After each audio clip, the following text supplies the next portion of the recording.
Bueno, déjame pedir disculpas de dos maneras. Primero, que no hay copias del papel, pero podemos hacerlo después y distribuirlos. El segundo es que, del principio, a disculparme los disparates de idioma. Me defiendo en español, pero ojalá que esa defensa no sea ofensiva a ustedes. Ok. Como ya sabemos, hablar de una teología política es como hablar de una teología contextual. Es una obviedad, pleonasmo, como dijo Gustavo. Así como toda teología es contextual, ya sea que la admita o no, cada teología es también política. La cuestión es qué tipo de política. Como se observó Monseñor Romero, la fe cristiana y la actuación de la Iglesia siempre han tenido repercusiones sociopolíticas. El problema es cómo debe ser el influjo. Durante más de 3 décadas, la teología hispana de los Estados Unidos, y aquí voy a utilizar latina e hispana indistintamente, ha intentado, en palabras de la Declaración de Misión de Actus, la Academia de Teólogos Hispanos Católicos de los Estados Unidos, para tematizar la experiencia de la fe de las comunidades hispanas de los Estados Unidos dentro de sus contextos socioeconómicos, políticos y culturales.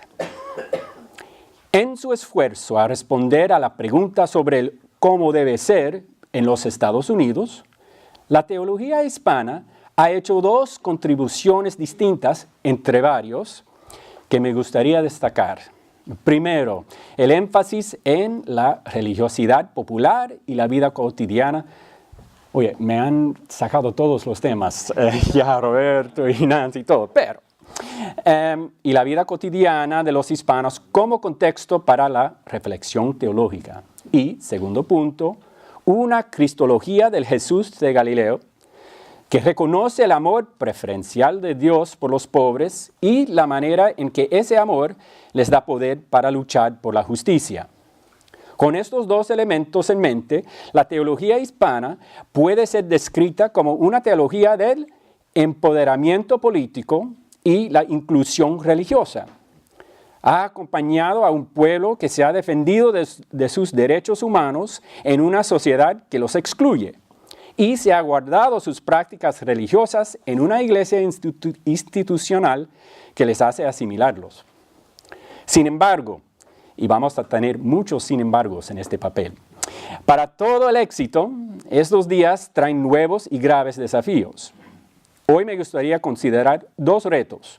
Una creciente desigualdad entre los hispanos de los Estados Unidos y una secularización, particularmente entre los jóvenes, que constituyen la mayor parte de la población hispana. De estos retos, espero situar las contribuciones anteriores de la teología hispana y explorar unas posibilidades para una teología política latina. En la lucha contra la exclusión social, económica y política, la espiritualidad hispana ha sido una fuerza de apoyo. Las devociones populares, como las de la Virgen de Guadalupe, el Vía Crucis, las posadas, el Día de los Muertos, el uso de altarcitos, exvotos y diversos santuarios, han servido como un medio para que los latinos reafirmen su propia dignidad humana. Históricamente lo hemos visto en las luchas de Dolores Huerta, César Chávez y el UFW que marcharon en protesta detrás de una bandera de Guadalupe. Lo hemos visto en las observaciones grandes y públicas de la Vía Crucis en ciudades como Chicago, Nueva York y San Antonio y otros, donde las luchas sociales, económicas y políticas del pueblo están vinculadas a la pasión de Jesús. En verdad, la fe hispana y su teología han sido una fuente de poder de un pueblo marginado en una tierra extraña. Y tiene que seguir siendo así. Sin embargo, tal vez los retos nuevos exigen algo más. Los efectos de la globalización para los latinos en los Estados Unidos son parecidos a los de la globalización en todo el mundo. Mientras unos pocos disfrutan de sus beneficios, la mayoría cargan con sus costos. Para algunos latinos, las puertas de oportunidad se han abierto y se pueden encontrar latinos en puestos importantes de negocios, corporaciones grandes, universidades prestigiosas y en cargos políticos a nivel estatal y nacional. Incluso eran candidatos presidenciales. En los años de 1980 a 2014, el número de hispanos que terminaron el bachillerato o más educación aumentó en casi 4 millones. Sin embargo, mientras que algunos han disfrutado de esta prosperidad, la realidad es que la mayoría de los latinos, latinas, continúan luchando con los efectos de la exclusión, la pobreza, la violencia, la explotación. Según el Pew Research Center, el 23.5% de los latinos viven en la pobreza, más de 12 millones, de los cuales 5.6 son menores de 18 años. Entre los adultos mayores de 25 años, más de 6 millones tienen una educación del grado 9 o menos. Las mujeres hispanas sufren las tasas más altas de violencia doméstica. Se estima que hay más de 8.6 millones de inmigrantes indocumentados de América Latina en los Estados Unidos. Y con la época de Trump, sin decir. Esta ampliación de la brecha entre los latinos, latinas, ricos y pobres, incluidos e excluidos, amenaza literalmente la comunidad de los hispanos.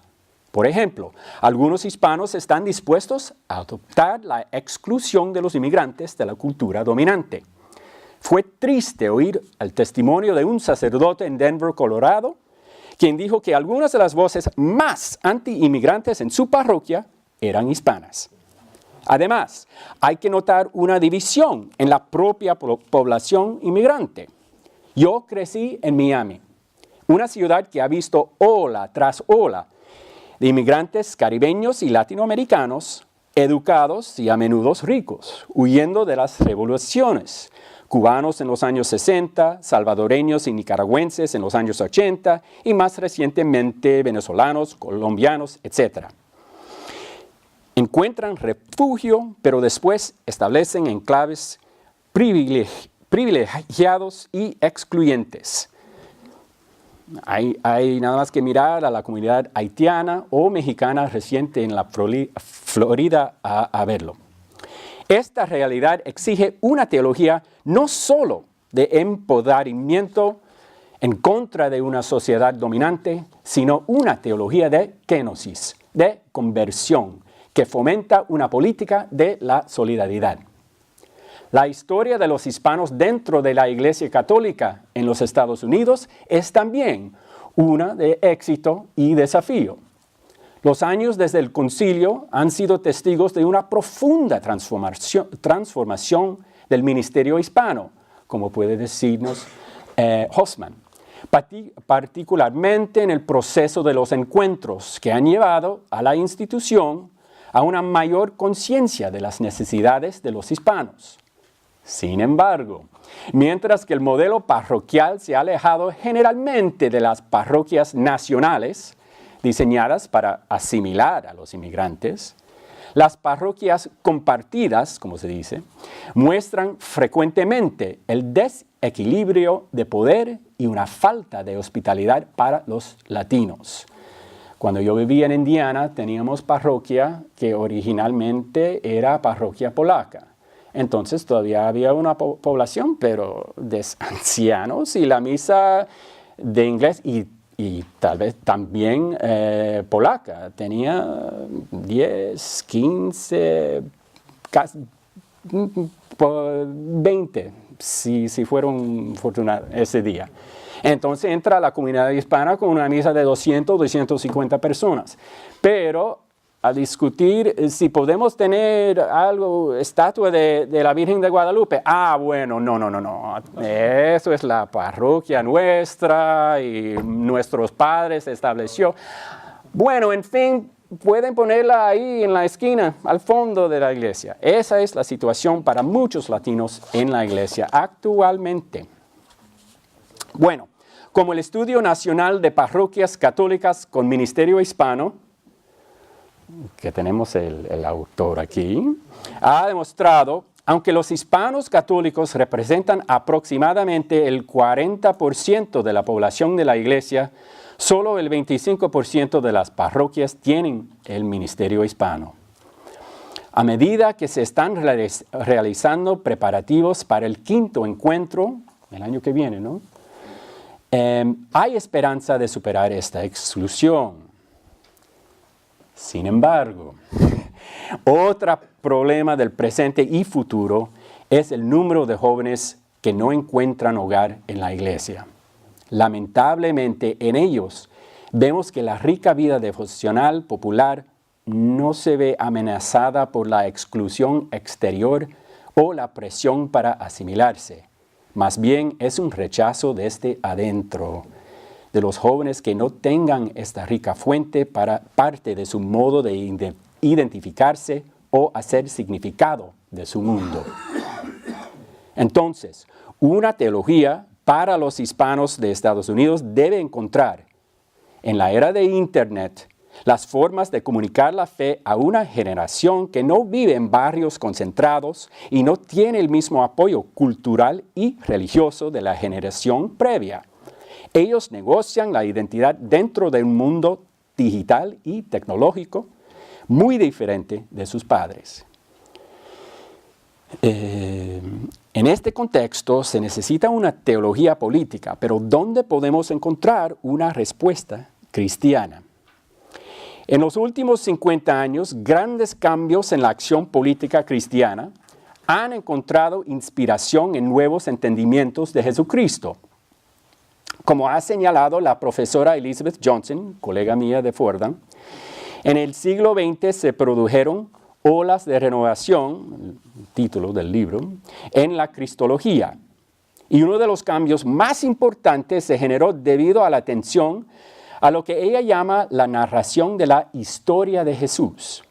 Es decir, mientras que en los años anteriores la cristología se había centrado en los misterios cristológicos de la encarnación, la crucifixión y la resurrección, una gran riqueza provenía de la atención a la vida de Jesús de forma narrada por los evangelios.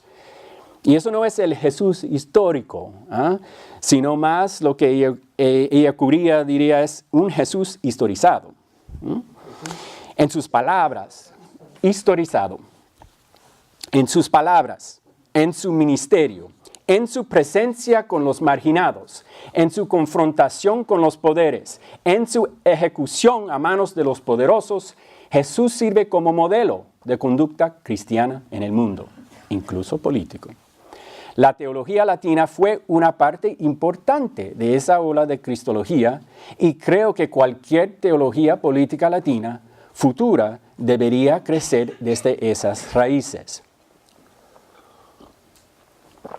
En su trabajo pionero, El Camino Galileo, la promesa México-americana, Virgilio Elizondo dio voz a una teología potenciadora que reconoció la dislocación inherente en la biculturalidad latina en los Estados Unidos. Identificó al pueblo mexicano-americano como producto de dos grandes encuentros. El primero, el doloroso encuentro de los conquistadores europeos de los pueblos indígenas de las Américas. De este encuentro surge el pueblo mexicano.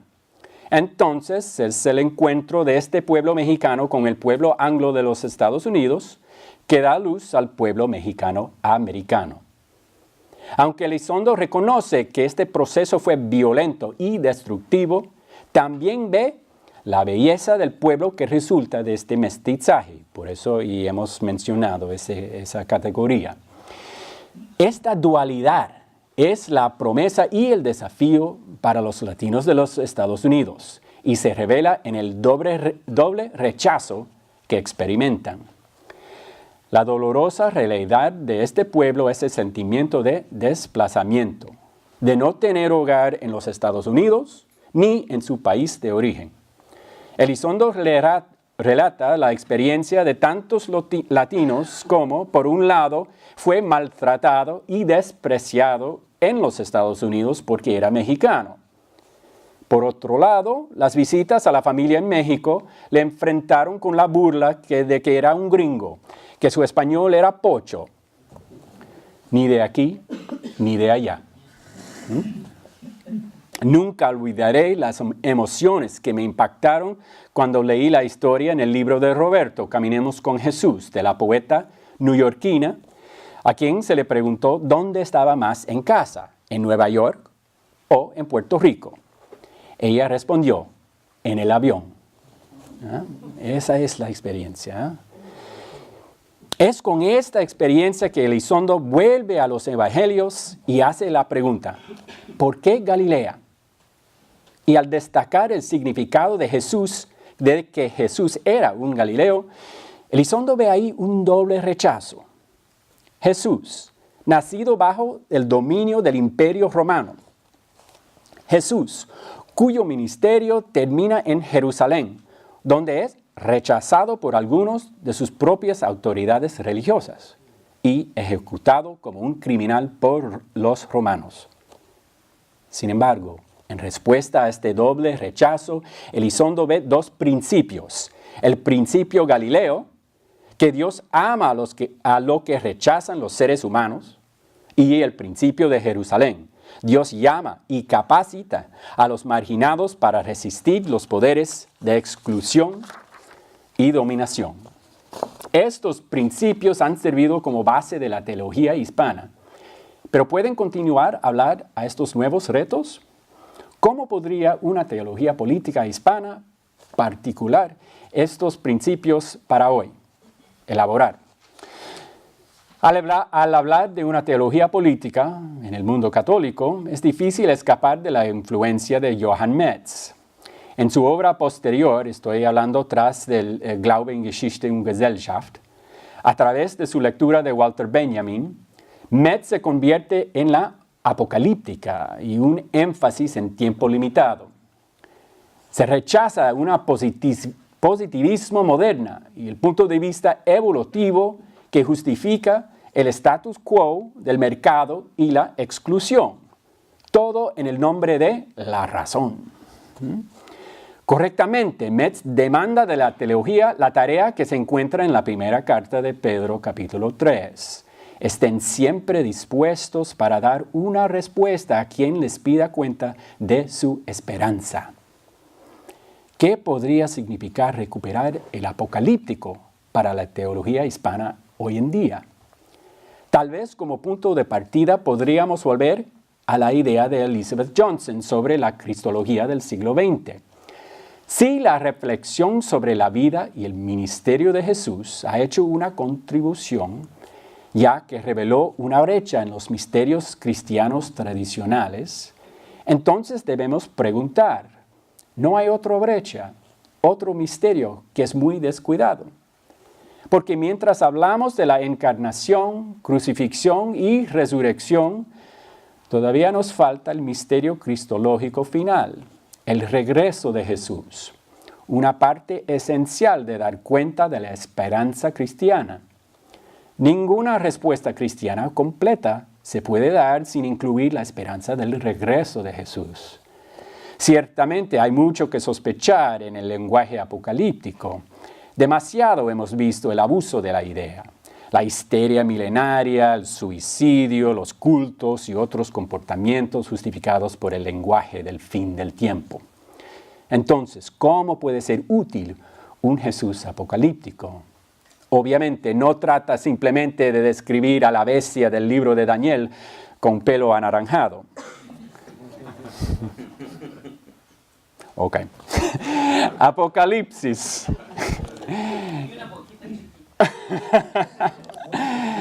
Apocalipsis en griego, apokaluptein, significa descubrir, revelar.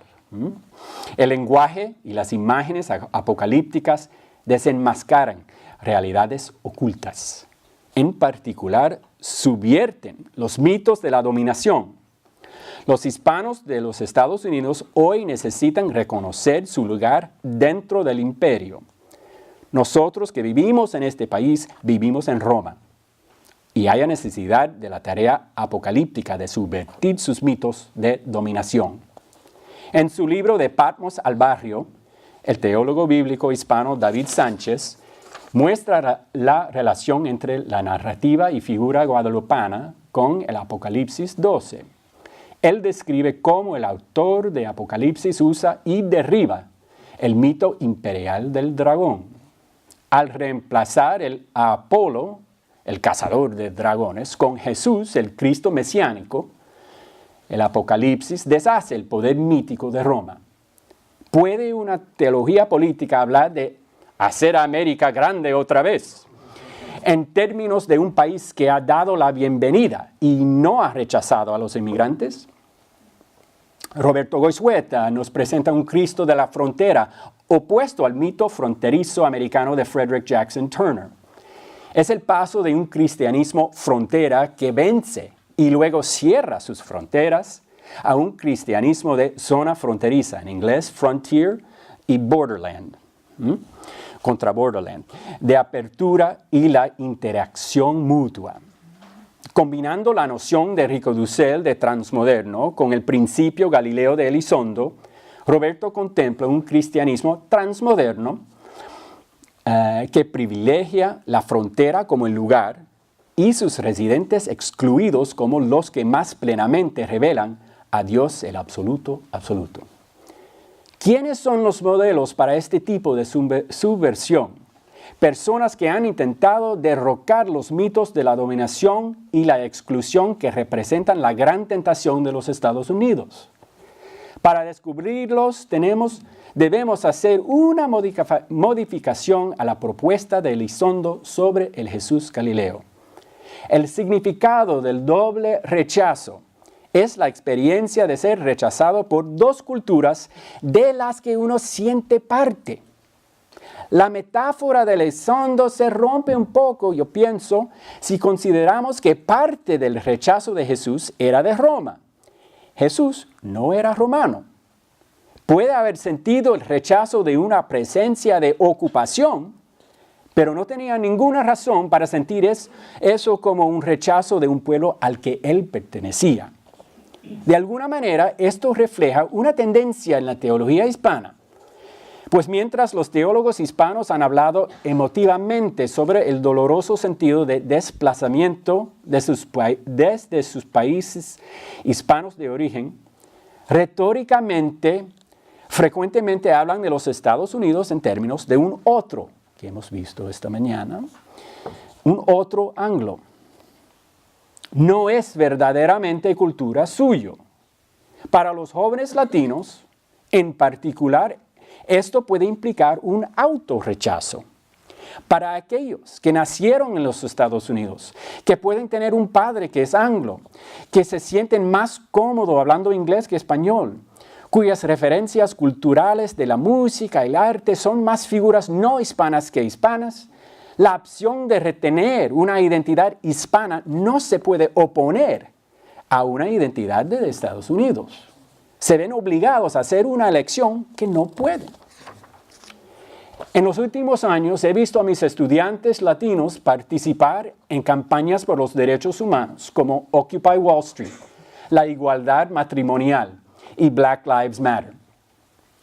Desean participar de una manera latina y hay falta de una pastoral de la iglesia que los acompaña. Es más al opuesto. Ciertamente la fe hispana, las devociones y su reflexión teológica ofrecen mucho, pero podrían existir otras fuentes que pueden llamarlas no solo a la fe, sino a la visión de solidaridad, inclusión y su interculturalidad interna. En 2015, el Papa Francisco fue el primer obispo de Roma a dirigirse a una sesión conjunta del Congreso de los Estados Unidos. En ese discurso, identificó a 4 estadounidenses ejemplares que ayudaron a construir un futuro mejor: Abraham Lincoln, Martin Luther King, Dorothy Day y Thomas Merton. En Lincoln tenemos un hombre que se elevó a la oficina política más alta de la tierra y utilizó ese cargo en el avance de la libertad. Llamó a los ciudadanos de una sociedad dividida de guerra civil a escuchar a los ángeles mejores de su naturaleza, a la reconciliación. En Martin Luther King tenemos un pastor bautista que participó en la lucha por los derechos civiles, no poniendo su fe de lado, sino aprovechando la fuerza de la iglesia afroamericana. Por otra parte, llegó a ver las conexiones entre la pobreza, la segregación racial y la guerra en Vietnam, y exhortó a los Estados Unidos de ser fiel a la idea fundamental de libertad para todos. En Dorothy Day vemos una solidaridad radical con los pobres y un testigo del pacifismo como llamado básico de evangelio. Yo viví en una casa Catholic Worker casi 7 años y es un testigo increíble, pero muchos católicos, si no en la sociedad general, no saben, no conocen a la figura de Dorothy Day. Finalmente, en Thomas Merton vemos al monje cuya búsqueda de Dios en la contemplación lo llevó a abrazar el mundo. Llamó a los Estados Unidos para que abandonara su fe en las armas de guerra y llamó a la iglesia para ver la sabiduría fuera de sí misma, especialmente en otras tradiciones religiosas como el budismo. Bueno, a concluir. Los latinos estadounidenses han sido llamados un gente puente.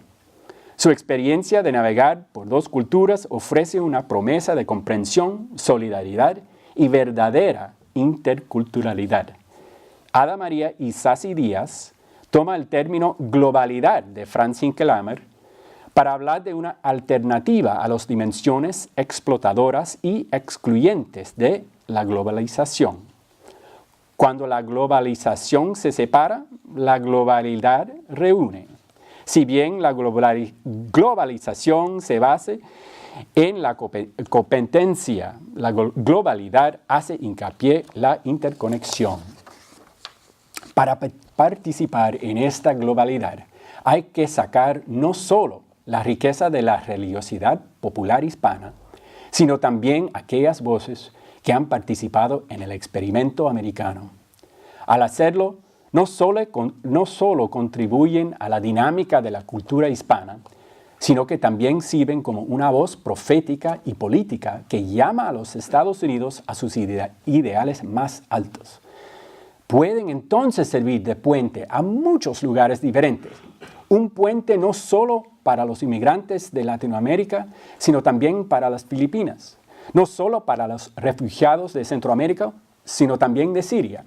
No solo para los demás cristianos, sino también para los musulmanes. Los hispanos y la teología que los acompaña solo pueden participar en esta globalidad si beben de sus propios pozos, todos sus pozos. Gracias.